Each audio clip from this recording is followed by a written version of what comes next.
Let us say this question. A 2 microfarad condenser is charged to a 500 volt and then the plates are joined through a resistance.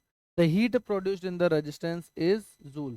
देखिए यहाँ पे क्या दिया हुआ है, पहले एक कैपेसिटर है जो 500 वोल्ट तक चार्ज है और इस कैपेसिटर को बाद में रेजिस्टेंस के साथ कनेक्ट कर दिया जाता है, तो कितना हीट प्रोड्यूस्ड होगा, तो हीट एक एनर्जी लॉस की फॉर्म में है, तो हमारा कंसेप्ट यूज हो जाएगा एनर्जी लॉस इन कैपेसिटर, एनर्जी लॉस इन कैपेसिटर। तो देखते हैं हमारे पास क्या क्या दिया हुआ है कि कंडेंसर है हमारे पास में 2 माइक्रोफेरेड का कंडेंसर है और वो 500 वोल्ट की बैटरी के साथ कनेक्टेड है, 500 वोल्ट की बैटरी के साथ कनेक्टेड है।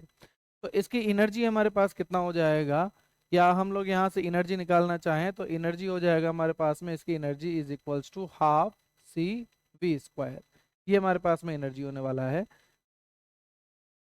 और वो कितना हो जाएगा हमारे पास में 1/2, सी की वैल्यू कितना है 2 इंटू 10⁻⁻6 और वी स्क्वायर कितना हो जाएगा हमारे पास में 500 का स्क्वायर, तो ये 2 से 2 कट जाएगा, 10⁻⁻6 500 का स्क्वायर करेंगे तो 25 इंटू 10⁻4 हो जाएगा, तो ये कितना आ जाएगा हमारे पास में 25 इंटू 10⁻⁻2 जूल।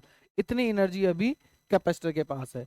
अब क्या किया हम लोगों ने, joined then the plates are joined through a resistance। अब यहाँ पे बैटरी हटा के ये कैपेसिटर हमने किसके साथ कनेक्ट कर दिया, एक रेजिस्टेंस के साथ। तो अब ये चार्ज कैपेसिटर है तो ये इसको करंट फ्लो करवाएगा, सारी की सारी एनर्जी कहाँ पर ट्रांसफर हो जाएगी, ये जो कैपेसिटर है इसके पास जो एनर्जी है वो किस में ट्रांसफर हो जाएगी हमारे पास में, रेजिस्टेंस में, और वो किस में फॉर्म होगी, हीट में।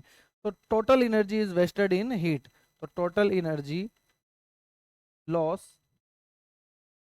Total energy loss in resistance.